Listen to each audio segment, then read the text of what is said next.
Let me begin by saying this. I'm not sure whether corruption is at the root of all evil in the world today. But then again, I can't say that it's not. And this is coming from a guy who has spent his entire adult life battling corruption, from the earliest days of Watergate to having co-founded Transparency International, the leading anti-corruption NGO. But yet I can't answer that question. Is corruption at the root of all evil today? I can say that corruption has played a devastating role in keeping resources, money, and goods and services from those who need it the most. In fact, we believe that it's $1 trillion a year problem. If I were to stack $1 trillion from my feet, it would reach the moon, and I'd probably have money left over to buy you all dinner tonight. So while it's my professional endeavor to combat corruption, it's also my personal passion. But let me let you in on a secret. While I'm an advocate for transparency and accountability, I'm an addict. Yes, I'm addicted to sport. As a child, sport meant everything to me and my brothers. A way to bond, a way to make new friends, a way to take our minds off of a troubling household, a broken home, and a way to compete against one another for bragging rights, which I, as the better athlete, always took advantage of. I hope you're listening, Richard and David, my two brothers. Yes, we were very, very competitive. A couple of years ago, I got a call.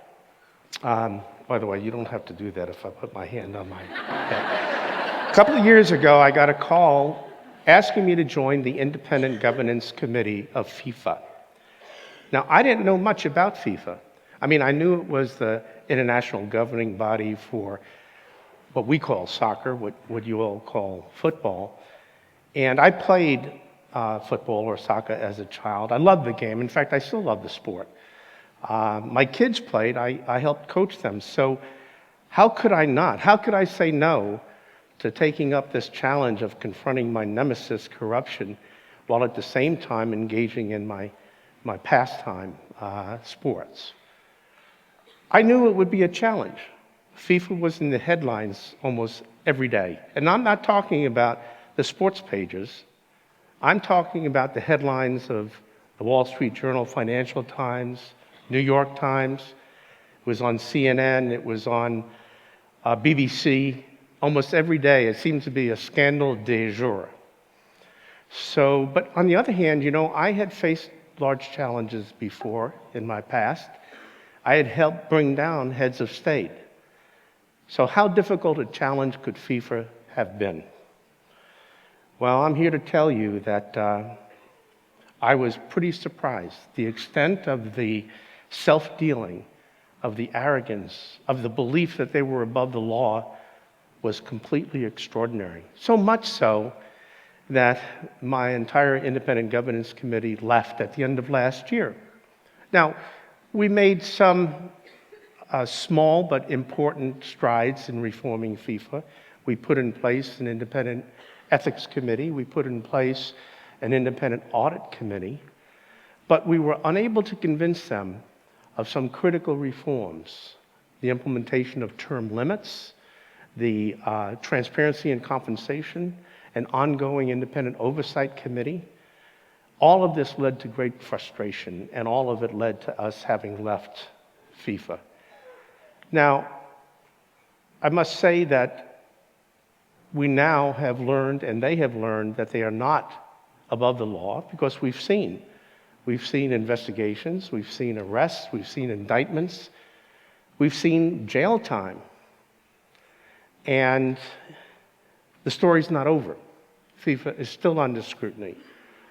But my experience at FIFA was positive from one respect, and that is it opened my eyes to the problems within sports today, not only within football, not only within FIFA, but across sports. I mean, we've all of us at one time or another have been touched by sports. Some of us had participated. Some of us have athletic accomplishments that we're proud of, however modest.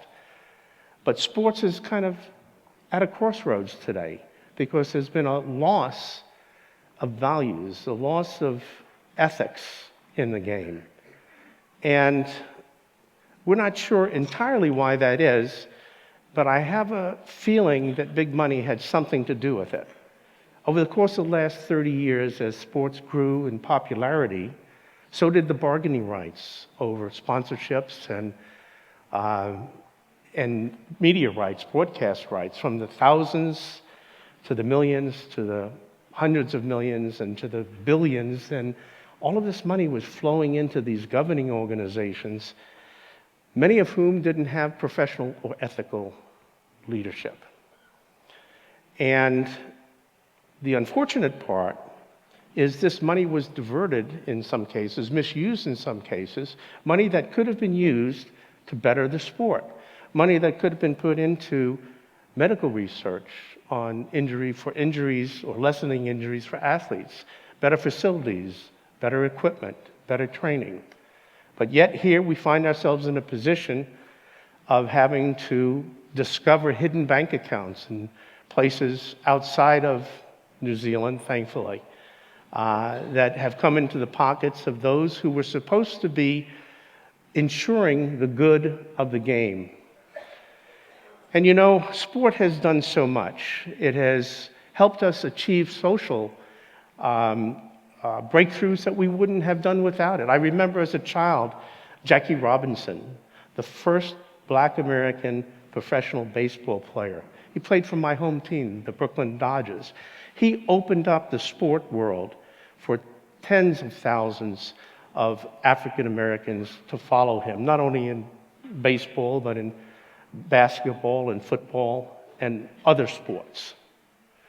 So we're confronting a situation today where, as I said earlier, sports is indeed at a crossroads, because this corruption at the higher level in sports has started to impact or affect the athletes.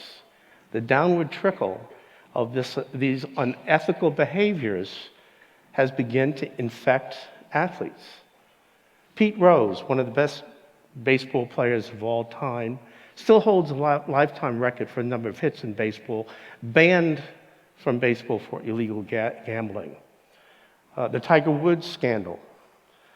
Lionel Messi, one of the best football players of all time, just indicted the other day and convicted for tax evasion. And Lance Armstrong, 7-time Tour de France winner, banned from the sport for life for illegal substance abuse. I just came from Rio.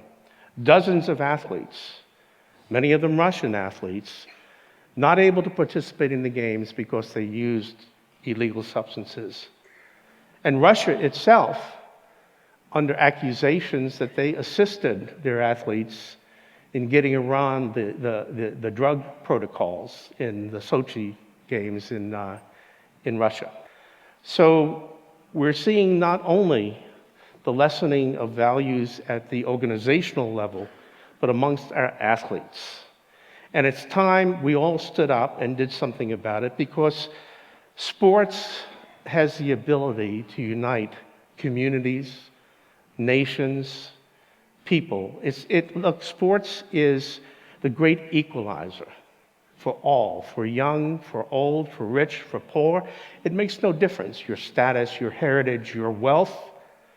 All you need is the desire and the commitment to play the game. And it does have the potential of changing the world, of bettering the world, and in some cases of even bringing peace to the world. But we can't do it without coming together as a society, all of us, and making sure that there is reform from top to bottom. Mentioned earlier that the International Center for Sports Security is an organization actually that I just recently joined. They just did a study that showed 25% of football clubs. Now, football, by the way, is a $30 billion industry. 25% of football clubs don't disclose their financial statements. 40% of the national governing bodies of football don't disclose their financial statements. So with this lack of transparency, with this lack of accountability, what can we expect? Well, certainly where big money is, we're likely to find corruption, financial mismanagement, and fraud. At the International Center for Sports Security, we're dedicating ourselves to bringing back the purity of sports. We're dedicating ourselves to safeguarding the game, both at the top level and the bottom level. At the top level, we formed the Sports Integrity Global Alliance. And that's bringing together stakeholders throughout sports, sponsors, teams, journalists, to help promote standards for governing bodies to follow, standards for good governance, standards for compliance. At the bottom, we have an initiative called Save the Dream. We go out to neighborhoods, we go out to communities, we work with children. We work with children to bring back the values, to teach them fair play, to teach them teamwork, bring back the joy of the game.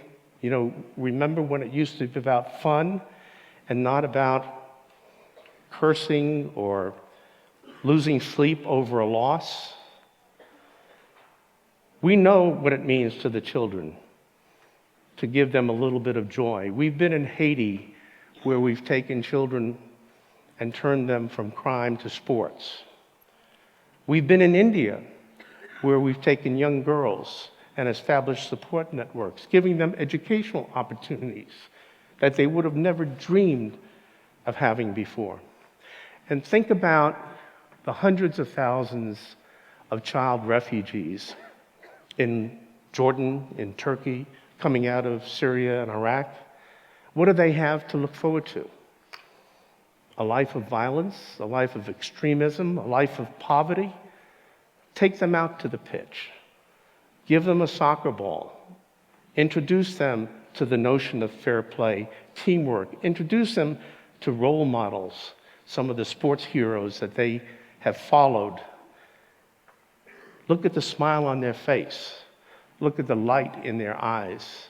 And you know you've given them just a little bit of hope. So we can do this together. I know that we can. If we all join in fighting and combating what is going wrong in sports. At the top level, you can support non-governmental organizations like Transparency International, like the Sports Integrity Global Alliance, like Save the Dream. But more importantly, as neighbors, as friends, as parents, you can teach your kids about the value of sports. So here's what I want you to do. I want you to encourage your children to play the game and play it for the fun of it, rather for losing or winning. And I want you to attend their practices. I want you to go to their games. They want you there. They want you to be proud of them. But don't criticize them for not giving their all or having a bad game or a bad day. Give them encouragement, not only your own children, but the other children on the field. Make them want to play. And please remember, it's them playing, not you. Don't live through your children, because if you do that, you're going to find yourself in a position of getting in the coach's face and arguing with him about how he should be using the players. I mean, think of the referees as counselors, not as the enemy. Most importantly, teach your children how to win with humility and lose with dignity. So if we all come together, we all do this, we can save the dream. And let me end by saying this. I want to congratulate the New Zealand Olympians. I want to give them a shout out. 15 medals, 17th overall in medal count, from a small country like New Zealand. That's extraordinary.